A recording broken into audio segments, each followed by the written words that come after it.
I brought him to you, Dejabell, the one who's caused you so much trouble. Elektros slammed the door shut behind him, mouthing, "I'm sorry," to Galvax. Dejabell turned around. He looked very calm, almost at peace. But Galvax knew that wasn't the case. Anyone who was calm in the midst of anger was insane. Galvax, I bring you to my home and the first thing you do is wreck it. I am disappointed in you. Dejabell snapped his fingers a few times. Barton, hand Galvax a battle axe. Galvax felt a little joy in that statement, but immediately banished it. This wasn't how he wanted to get his axe, but at this point he had no choice. In fact, part of him was excited to be getting the axe anyway. He was finally able to use one. My decision to kill Barton has now moved to killing you. This will be a fair fight though. I don't like uneven battles. I can respect that, but how is this fair when I'm down one hand? Dejabell cocked his head to the right and nodded in approval. You're right. Barton, cut off my left arm. Use the oldest weapon in this room. Galvax's jaw hit the floor. Barton pulled out a giant beheading axe and swung as hard as he could at Dejabell's arm repeatedly until it fell from his body. Blood and shattered bones spattered the floor, leaving him standing in a lake of warm, red, iron goo. Dejabell didn't even blink. The smell almost made Galvax choke. Now it's a fair fight. Barton quickly grabbed Elektros. Come on, Elektros. We're breaking out of here. I'm tired of being under Dejabell's rule.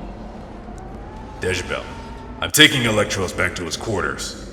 I will return for Galvax's body once you're done with him. Dejabell nodded in agreement.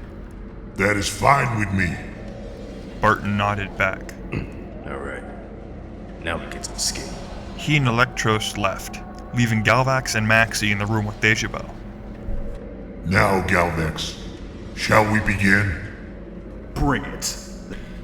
Dejabell began to walk to the left. Galvax did the same.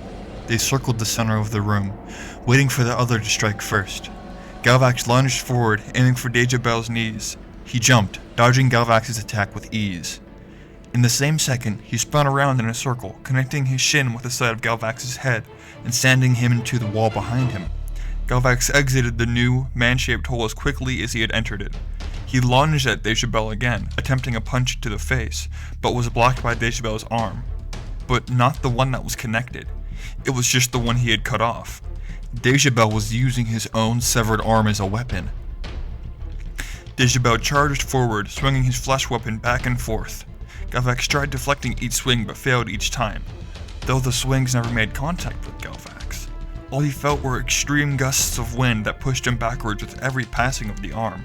Swing after swing after swing pushed Galvax further and further until he was being blown directly into the wall. Dejabell continued to swing, burying Galvax deeper and deeper into the wall until he was no longer visible inside the room. Dejabell backed up and clasped his connected hand with his severed hand. He began to hum. Vibrations were sent across the room, deconstructing the room around them. Bricks started to fall one by one. The ceiling started to collapse until the entirety of the room's ceiling was gone and the morning sun could be seen shining into the battle zone. Dejabell stopped his hum chanting and dropped his severed arm. He took a deep breath and let it out slowly, repeating each breath. Galvax could feel himself being lifted from the wall and floating out to the center of the room.